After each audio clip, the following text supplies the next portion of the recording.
You will hear a number of different recordings, and you will have to answer questions on what you hear. There will be time for you to read the instructions and questions, and you will have a chance to check your work. All the recordings will be played once only. The test is in 4 sections. At the end of the test, you will be given 10 minutes to transfer your answers to an answer sheet. Now turn to section 1.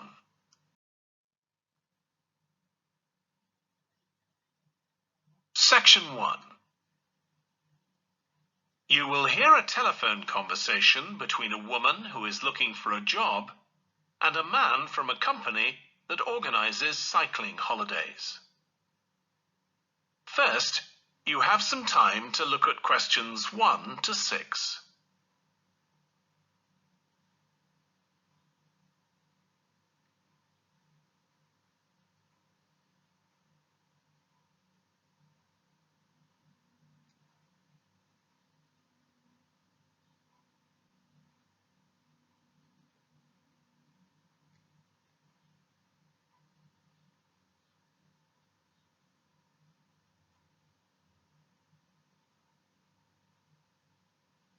You will see that there is an example that has been done for you. On this occasion only, the conversation relating to this will be played first. Hello, Pembroke Cycling Holidays. Bob speaking. Oh, hello. I've seen your advert for people to lead cycle trips. Are you the right person to speak to? Yes, I am. Could I have your name, please? It's Margaret Smith. The woman's surname is Smith. So Smith has been written in the space. Now we shall begin. You should answer the questions as you listen, because you will not hear the recording a second time.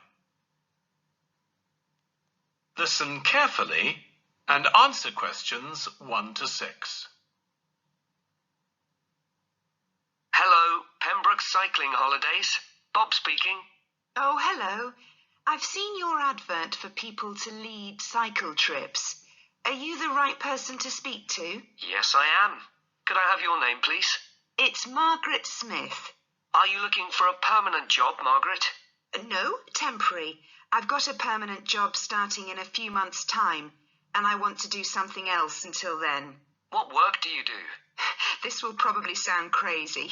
I used to be a lawyer, and then I made a complete career change, and I'm going to be a doctor. I've just finished my training. Right. And have you had any experience of leading cycle trips? Yes, I've led several bike tours in Africa. The trip to India that I had arranged to lead next month has now been cancelled.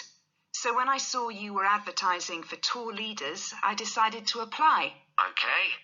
Now, we normally have 2 or 3 leaders on a trip, depending on the size of the group.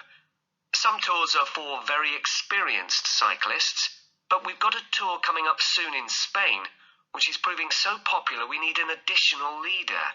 It's a cycling holiday for families. Would that suit you? It certainly would. I enjoy working with children, and I probably need some more experience before I go on a really challenging trip. That tour includes several teenagers. Have you worked with that age group before? Yes, I'm a volunteer worker in a youth club where I help people to improve their cycling skills. Before that, I helped out in a cycling club where I taught beginners. Well, that's great. Now, the trip I mentioned is just for a fortnight, but there might be the possibility of leading other tours after that. Would that fit in with your plans? That'd be fine. I'll be free for 5 months. My job is due to start on October the 2nd, and I'm available from May the 1st until late September. Good. Now, is there anything I need to know about the food you eat? We usually have 1 or 2 people in the group who don't eat meat or have some sort of food allergy, so we're always very careful about that. Yes, I'm allergic to cheese.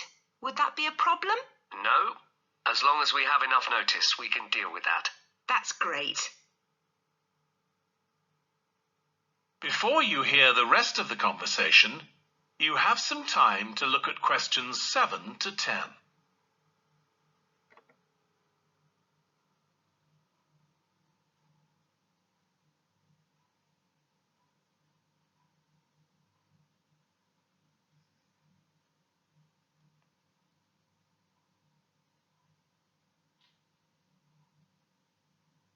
Now listen and answer questions 7 to 10. It sounds really interesting. Would you like me to fill in an application form? Yes, please. Where should I post it to? Could you send it to 27 Arbuthnot Place, Arbuthnot Place, Dumfries? And what's the postcode, please? DG7 4PH.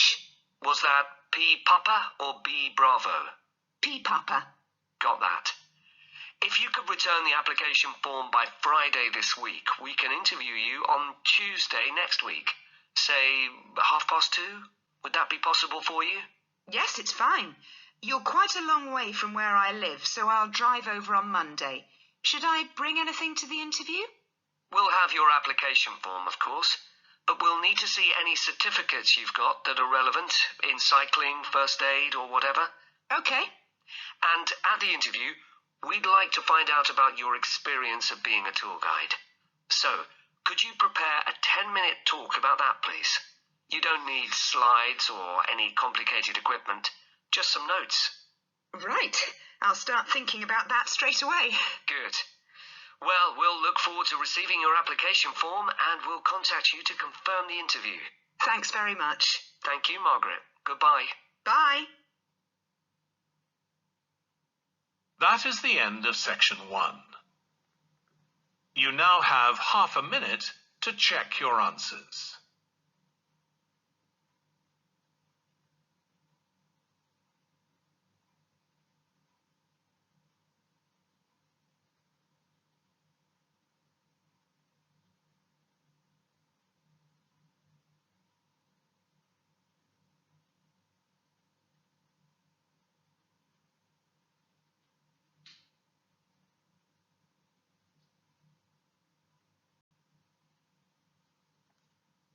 Now turn to section 2.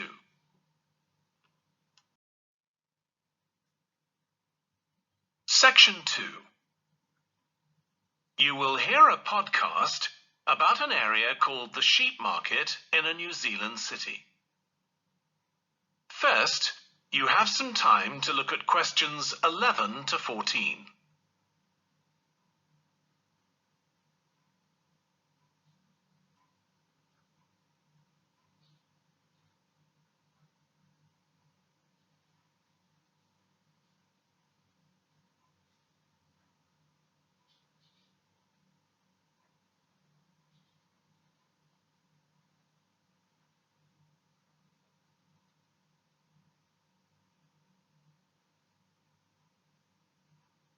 Now listen carefully and answer questions 11 to 14.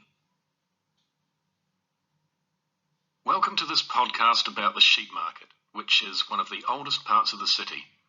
As its name suggests, there was originally a market here where farmers brought their sheep, but now it's been redeveloped into a buzzing, vibrant area of the city, which is also home to one of the city's fastest growing communities. The nearby university has always meant the area is popular with students who come in to enjoy the lively nightlife, but now graduates embarking on careers in the worlds of fashion and design are buying up the new apartments recently built here to replace the small houses where the market workers used to live. The narrow old side streets are great places for finding original pictures, jewellery and ceramics which won't break the bank, as well as local produce like fruit and vegetables. There's also lots of pavement cafes where you can have a coffee and watch tourists from all over the world go by. The oldest buildings in the area are on the main streets, including the city's first department store, built in the 1880s, which is still open today. The sheep market is a centre for fashion, and there's a policy of encouraging new young designers. The The Young Fashion Competition is open to local young people who are passionate about fashion. This year, they've been asked to design an outfit based on ideas from the music and technology that's part of their everyday life, using both natural and man-made fibres. The garments will be judged by a panel of experts and fashion designers, and the winning entries will be modelled at a special gala evening. Parking at the sheep market is easy. There are plenty of pay and display car parking spaces on the roadsides, which are fine if you just want to stay for an hour or two. But if you want to spend the day there, it's better to park in one of the 4 underground car parks. It's not expensive, and if you can present a receipt from one of the local stores, you'll not be charged at all. After 6 p.m, many of the car parks have a flat rate which varies, but it is usually very reasonable. Before you hear the rest of the podcast, you have some time to look at questions 15 to 20.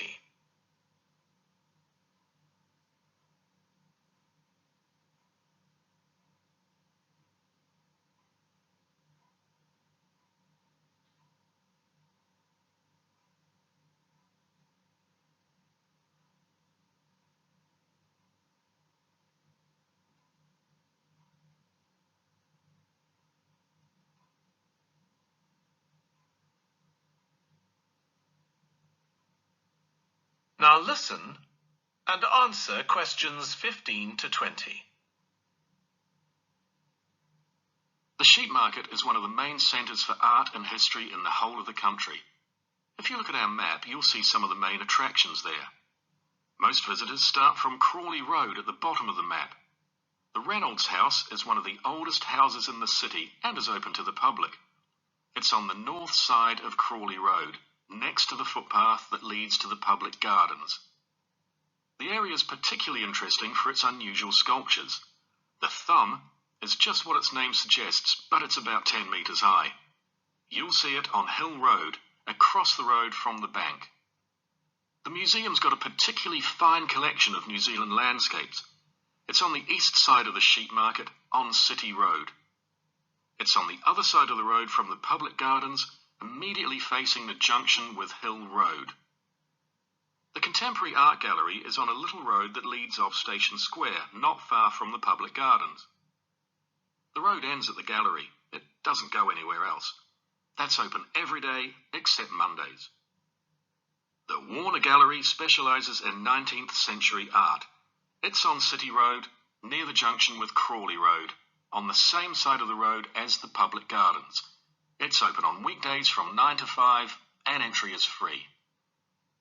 Finally, if you're interested in purchasing high-quality artwork, the place to go is Nucleus. You need to go from Crawley Road up through Station Square and east along Hill Road until you get to a small winding road turning off. Go up there and it's on your right. If you get to City Road, you've gone too far. That is the end of section 2. You now have half a minute to check your answers.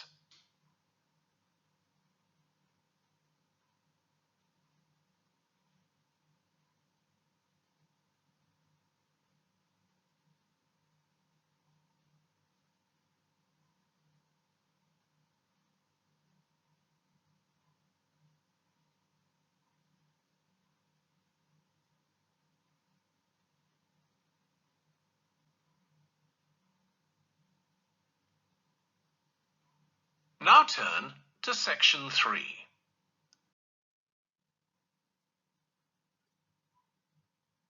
Section 3. You will hear 2 students, Katie and Joe, discussing a presentation in their film studies course. First, you have some time to look at questions 21 to 24.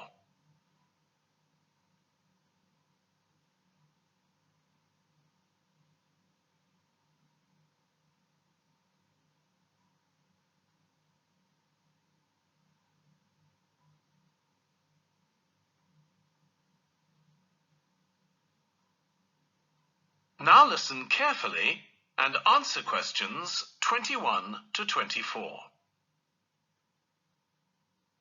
Joe, you know I'm giving a presentation in our film studies class next week. Yes. Well, could we discuss it? I could do with getting someone else's opinion. Of course, Katie. What are you going to talk about? It's about film adaptations of Shakespeare's plays. I've got very interested in all the different approaches that film directors take. Uh-huh. So I thought I'd start with Giannetti, who's a professor of film and literature. And in one of his books, he came up with a straightforward classification of film adaptations based on how faithful they are to the original plays and novels. Right. I've already made some notes on that, so I just need to sort those out before the presentation.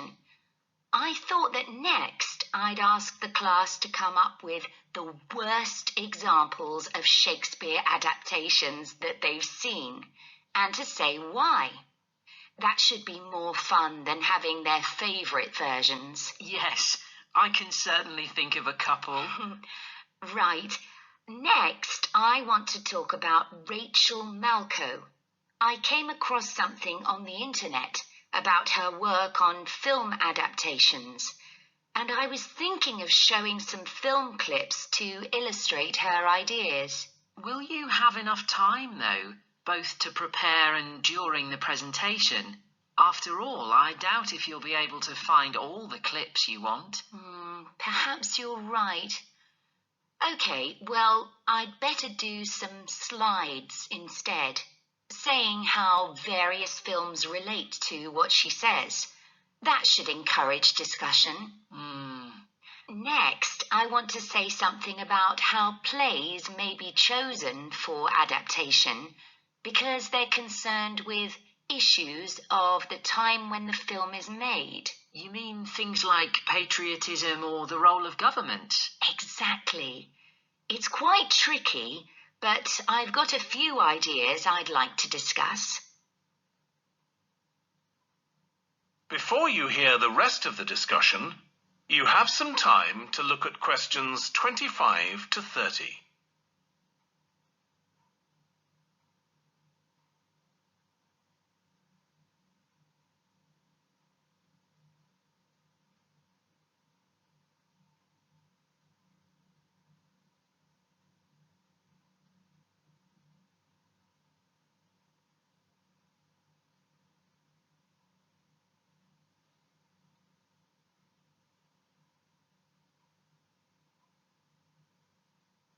Now listen and answer questions 25 to 30. And finally, I want to talk about a few adaptations that I think illustrate a range of approaches and make some comments on them. Do you know the Japanese film Ran? I haven't seen it. It was based on Shakespeare's King Lear, wasn't it? That's right. It was a very loose adaptation, using the same situation and story, but moving it to 16th century Japan instead of 16th century Britain. So, for example, the king's daughters become sons, because in Japanese culture at that time, women couldn't succeed to the throne. Okay. I hope you're going to talk about the 1993 film of Much Ado About Nothing. I think that's one of the best Shakespeare films. It really brings the play to life, doesn't it? Yes, I agree. And I think filming it in Italy, where the play is set, makes you see what life was like at the time of the play. Absolutely. Right. What's next? Next, I thought Romeo and Juliet, the 1996 film, which moves the action into the present day. Yes, it worked really well, I thought, changing the two feuding families in the original to two competing business empires, even though they're speaking in the English of the original play. You'd expect it would sound really bizarre, but I found I soon got used to it. Me too. Then I thought I'd include a real Hollywood film, one that's intended to appeal to a mass commercial audience. There must be quite a number of those. Yes, but I've picked the 1996 film of Hamlet. It included every line of the text, but it's more like a typical action hero movie. There are loads of special effects, but no unifying interpretation of the play. All show and no substance. Exactly. Then there's Prospero's books, based on The Tempest. That was really innovative from a stylistic point of view.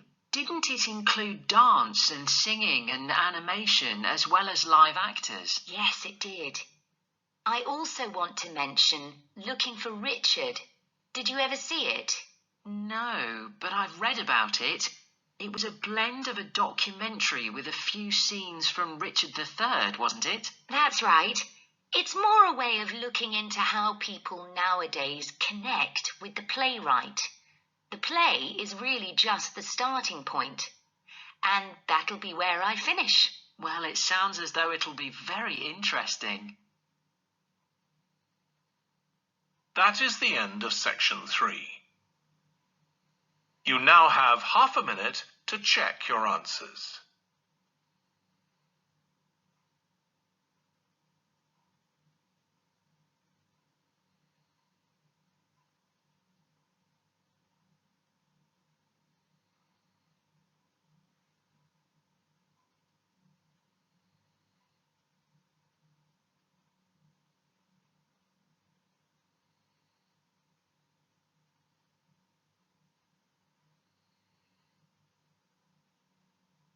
Now turn to section 4.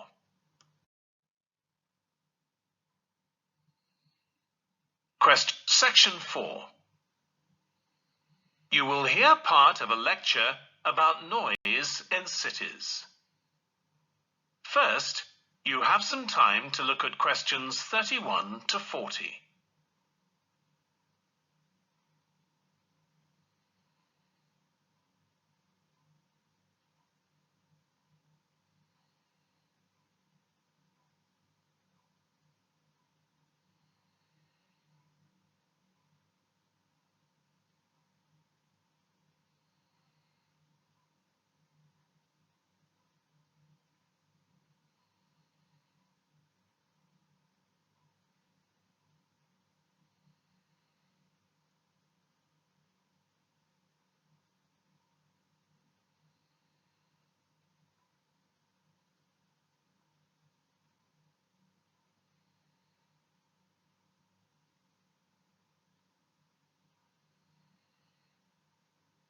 Now listen carefully and answer questions 31 to 40. This lecture will be about the science of acoustics, the study of sound, in relation to urban environments such as cities. As an acoustic engineer myself, I think this is an area where we're likely to see great changes. In the past, researching urban soundscapes was simple. We measured levels of sound in decibels, so I used to take my sound meter and I measured the noise somewhere. And then I might ask a sample of people to say at what level the sound became annoying. With data like this, acoustic engineers have been able to build up what we call noise maps, maps of the sound environment. But actually, these aren't a lot of use. What they do show is that the highest noise levels are generally on roads. Well, that's not really very surprising. But there's quite a lot going on that these maps don't show, because they can't capture the complex way that sound varies over time. So they ignore important issues such as the noise someone might hear from the open windows or gardens of their neighbours. And this sort of noise can be quite significant in summer. We don't have any databases on this sort of information. As well as that, these records of sound levels take no account of the fact that people vary in their perceptions of noise. So someone like me with years of working in acoustics might be very different from you in that regard. But anyway, even though these noise maps are fairly crude, They've been useful in providing information and raising awareness that noise matters. We need to deal with it, and so it's a political matter. And that's important. We need rules and regulations because noise can cause all sorts of problems. Those of you who are city dwellers know that things go on 24 hours a day, so city dwellers often suffer from interrupted sleep. It's also known that noise can lead to a rise in levels of stress due to physical changes in the body affecting the composition of the blood. And there are other problems as well. For instance, if school children don't have a quiet place to study, their work will suffer. Now, one problem with decibel measurement is that it doesn't differentiate between different types of noise. Some types of sounds that most people would probably think of as nice and relaxing might well score quite highly in decibel levels. Think of the sound made by a fountain in a town square, for example. That's not necessarily something that we'd want to control or reduce. So maybe researchers should consider these sorts of sounds in urban design. This is going to be tricky because just measuring decibel levels isn't going to help us here. Instead, many researchers are using social science techniques, studying people's emotional response to sound by using questionnaires and so on.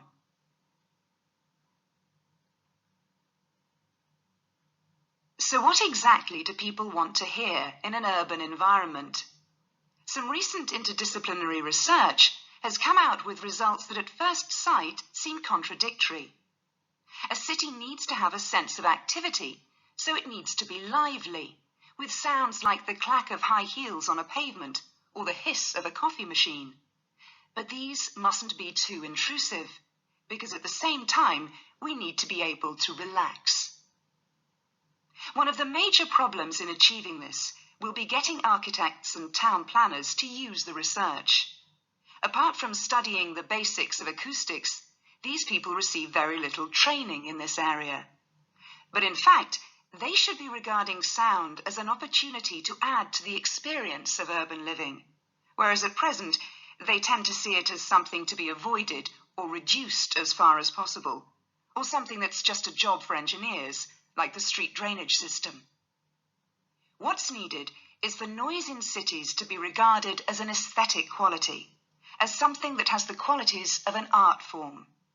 If we acknowledge this, then we urgently need to know what governs it and how designers can work with it. We need to develop a complex understanding of many factors. What is the relationship between sound and culture? What can we learn from disciplines such as psychology about the way that sound interacts with human development and social relationships, and the way that sound affects our thoughts and feelings? Can we learn anything from physics about the nature of sound itself? Today's powerful technologies can also help us. To show us their ideas and help us to imagine the effect their buildings will have, architects and town planners already use virtual reality, but these programs are silent. In the future, such programs could use realistic sounds, meaning that soundscapes could be explored before being built. So hopefully, using the best technology we can lay our hands on, the city of the future will be a pleasure to the ears as well as the eyes. That is the end of section 4. You now have half a minute to check your answers.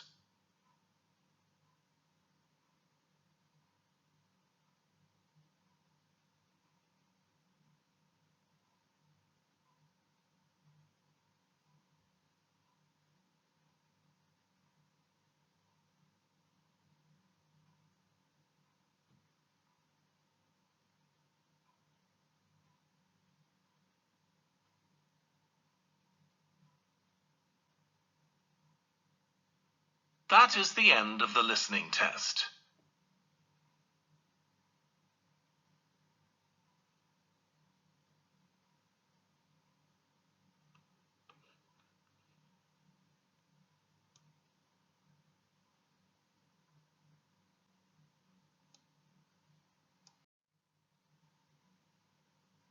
In the IELTS test, you would now have 10 minutes to transfer your answers to the answer sheet.